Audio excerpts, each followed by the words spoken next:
Vous êtes un étron. Panique sur France Inter ce matin quand un auditeur rappelle au nouveau ministre Manuel Valls son rôle de traître initiateur de la destruction de la gauche. L'animateur coupe rapidement et précise que normalement les questions sont filtrées.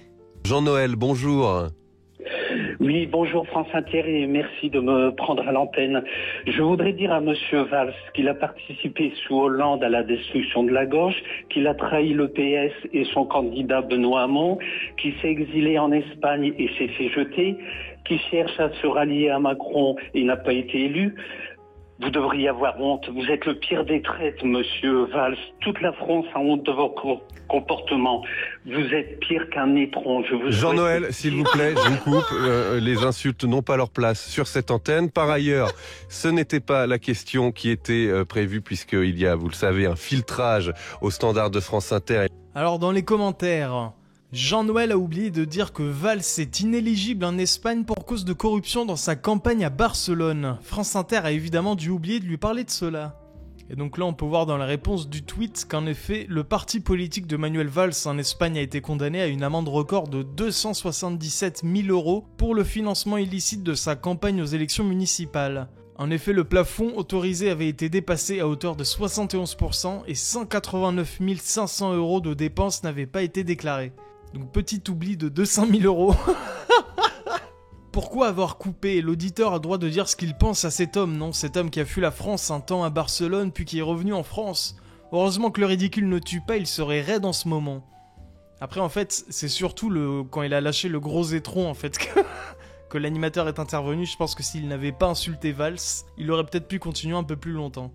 Nativé qui nous dit « Il y a un filtrage pour pas qu'on dise toute la vérité qu'on pense sur Monsieur Valls qui est quand même inéligible en Espagne. Et nous, on fait un ministre. Ce type devrait être en prison. » Michel qui nous dit « Valls n'est pas parvenu à se qualifier au second tour de l'élection législative pour la 5e circonscription des Français de l'étranger qui comprend l'Espagne, le Portugal, Andorre et Monaco.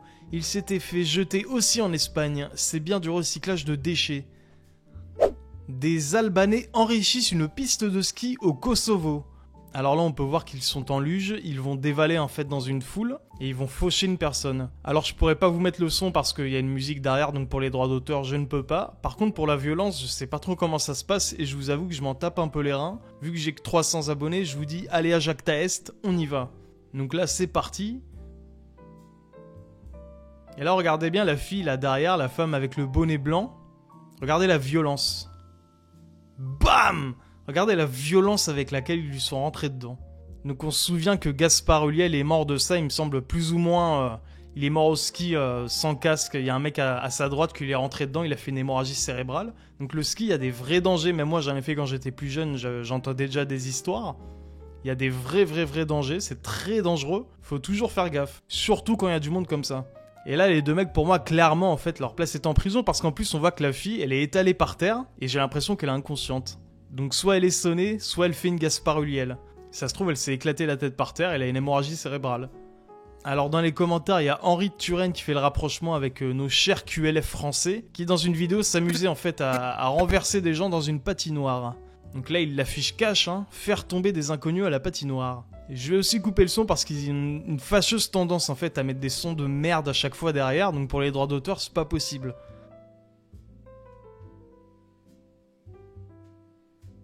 Voilà, ça pousse des gens, ça s'agrippe aux filles, imaginez c'est vos sœurs ou je sais pas, vos cousines. Voilà, ça s'agrippe bien aux filles en les faisant tomber. Puis c'est super intelligent parce que c'est vrai que la glace c'est très mou quoi, c'est pas du tout dur comme du béton. Hein. Si tu tombes en arrière la tête la première, t'as pas du tout, y a pas du tout de risque que tu t'éclates le crâne. Hein. Donc là aussi dans les commentaires, bon je pense que lui ou elle, je pense que c'est un compte troll qui dit mais ils font ce pourquoi ils ont payé leur séjour au ski. En fait ce que ces gens se poussent au lieu de rester sur les pistes. On voit qu'ils font pas exprès que c'est les autres. Putain déjà elle arrive pas à écrire français c'est galère. Ensuite, on a Roulette qui imite les mecs qui s'excusent ensuite. C'est toi qui a pas bougé, j'ai pas fait exprès, ça va, t'as rien, c'est bon, j'ai dit pardon. William qui nous dit objectivement dans les stations de ski, on les remarque immédiatement, des sauvages sans éducation et sans aucun respect, mais ne supportent pas la moindre critique ni la moindre petite baffe de paysans. Léodov qui nous dit je n'ai pas l'impression qu'ils l'ont fait sciemment. Alors mon cul, ils l'ont pas fait sciemment, ils foncent délibérément dans une foule de gens compacts, excuse-moi, ils le savent très bien. Ou alors t'y vas mais tu freines très vite, là le mec ça se voit qu'il voulait continuer. C'est un acte volontaire, sinon ils ont vraiment 2 de cuit. J'ai grandi au Maroc et les Marocains disaient déjà « on envoie en Europe ce qu'on ne veut plus chez nous ». Vous voyez le résultat. Là en l'occurrence donc ce sont des Albanais au Kosovo, mais le rapprochement peut être constaté en effet. C'est fou cette manie de toujours vouloir nuire à son prochain. Condamnation à de la prison ferme, c'est une mise en danger délibérée d'autrui. Super drôle de jouer au quid avec des êtres humains. Pas de réaction de la justice égale ce type de comportement. Et l'envie de se faire justice soi-même. D'où l'ensauvagement. Liste des lieux où les prohibés. La montagne, la mer, la ville, la campagne, la forêt. C'est vraiment incroyable, on aimerait que parfois ce soit pas toujours les mêmes, mais c'est toujours les mêmes. 20 restaurants ferment chaque jour en France. La réaction de Thierry Marx, chef étoilé et président de l'UMI. Alors pour ceux comme moi par exemple, qui ne savent pas ce que c'est l'Union des métiers et des industries de l'hôtellerie. On écoute ça de suite. 20 restaurants ferment chaque jour, Thierry Marx. C'est ça le chiffre, c'est ça la réalité. C'est la réalité de la Banque de France aujourd'hui. C'est les tribunaux de commerce qui nous tirent la sonnette d'alarme là-dessus. 20 établissements en moyenne ferment chaque jour. Un établissement qui ouvre, 5 qui ferment et qui sont remplacés bien souvent par des enseignes qui sont des enseignes plutôt d'industrialisation d'une cuisine qui est une cuisine qui n'a pas les vertus que pouvait avoir le fait maison, la garantie d'un très bon produit dans les futures enseignes. Est-ce que ceux qui ont voté la motion de censure sont des irresponsables ? Je ne dirais pas ça, parce que je ne m'autorise pas à dire ça par rapport à ma fonction. Je dirais, je garde cette phrase de Churchill, moi j'aimais bien la fin de sa vie, il écrit « Les gens ne veulent plus être utiles, ils veulent être célèbres ». Et je pense que dans ce silo qu'est devenu l'Assemblée nationale, eh bien nos adhérents nous disent mais qu'est-ce que c'est que tout ça et où on va avec un tel brouillard développé dans cet endroit. On a l'impression qu'on veut protéger tout le monde. Moi je pense qu'il y a un grand projet à trouver qui est un projet de prospérité nationale. Il faut remettre un grand projet en place. Par quoi ça pourrait passer, un projet de prospérité nationale ? Je dirais organiser un peu le débat pour l'élever un petit peu. Tous les sujets aujourd'hui sont des sujets extrêmement clivants. Le coût du travail est un sujet clivant. On voit bien que le coût du travail n'est pas abordé sérieusement. À chaque fois, on en fait une affaire d'État, mais il faut élever le débat là-dessus. Aujourd'hui, on voit sur ce coût du travail qui est plus vraiment pris en compte, eh bien on voit l'ubérisation du travail. Et ça c'est inquiétant sur l'ubérisation du travail, parce que quid du modèle social français ? On veut défendre les retraites, ce qui est parfaitement entendable, mais aujourd'hui moi je vois que les gens qui sont auto-entrepreneurs se sont multipliés par 3. Donc ça veut dire que les URSSAF, même le patron des URSSAF dit, eh bien 40% de ces gens ne payent pas leur charge sociale. Donc ça veut dire qu'on a un modèle social qui est oxydé, et il faut élever le débat, le dédramatiser un petit peu pour trouver des solutions. Aujourd'hui, par exemple, dans nos métiers de l'hôtellerie-restauration, on voit des gens qui sont auto-entrepreneurs, or que c'est illégal. Et il y a des plateformes en France qui sont installées pour faire de l'auto-entrepreneur. Donc il faut remettre un petit peu la mairie au milieu du village, je dirais, et puis dédramatiser le débat pour l'élever un petit peu. Mais aujourd'hui, sur les sujets de fond, on n'a pas d'écoute. On n'a pas d'écoute sur les sujets de fond. Alors le problème c'est que les restaurateurs, que ce soit dans mon entourage, dans mes amis ou dans mon entourage proche ou éloigné, dès que le sujet en fait se porte sur les restaurateurs et les restaurants, 3 fois sur 4 il y a toujours le même constat, c'est des voleurs, c'est abusé, vraiment le constat est le même quasiment partout, c'est des sales voleurs. Après je dis pas qu'il faut que le tissu économique de la restauration française s'effondre, loin de là, surtout qu'on est connu pour ça entre guillemets, on rayonne plus ou moins par notre cuisine à l'étranger, entre autres. Mais vraiment, les marges qu'ils font, les produits qu'ils prennent, mais c'est n'importe quoi. En plus, moi, j'ai travaillé un peu en restauration au début. Vraiment, des fois, c'est vraiment des sales types, quoi. C'est vraiment des sales gars. Donc, il y a des très bons restaurateurs, etc. Il n'y a pas de souci. Mais je pense qu'il y a un nombre qu'on ne peut pas négliger, clairement, de pourriture dans la restauration. Je pense qu'il y en a vraiment énormément, voire plus qu'on ne peut penser. Donc, les restaurateurs, je pense que leur cote de popularité, elle baisse, en fait, tout naturellement. Parce que à chaque fois, c'est des produits de merde, c'est cher. Enfin, d'année en année, on dirait que ça dépérit, c'est horrible. Et là, il y a Cro-Blanc dans les commentaires qui dit « On en veut 200 de fermeture ». Guy Daniel qui nous dit « On s'en fout, il y a belle lurette qu'il ne s'agit quasiment plus de restaurants, mais de terminaux de réchauffage de produits préparés, achetés en gros chez Métro ou autres. Qu'on embastille les gens qui recourent au travail dissimulé. » Xav qui nous dit « Oui, et alors, pour réchauffer du surgelé, il y a encore trop de monde. » Vous voyez, tout le monde quasiment est d'accord. Les premiers commentaires qui sautent, ça porte sur ça. C'est des voleurs. Enfin, les Français n'oublient pas le zèle avec lequel le contrôle du pass sanitaire a été fait par certains restaurateurs. Pas tous, mais il y en a beaucoup qui étaient dans ce délire-là, ouais. C'est sûr que le pass vaccinal n'a pas attiré les foules. Qui sème l'apartheid récolte le boycott, ni oubli ni pardon. Oui, c'est vrai que les gens ont tendance à plutôt essayer d'oublier en fait la période Covid, mais il y a encore énormément de gens qui ont été marqués par ça. Hein. Ça va pas disparaître du jour au lendemain, loin de là. Quel rapport avec motion de censure télégauchias? Les factures d'énergie sont trop chères, les restaurateurs font de la merde et emploient des clandos. Par contre, ils soulèvent un vrai problème avec les auto-entrepreneurs. À 15 ans, il met enceinte une MILF de 35 ans, la justice s'en fout. Sophie peine à retenir les sanglots qui étranglent sa voix. Son fils Thomas, 15 ans, père d'une petite fille de 2 mois.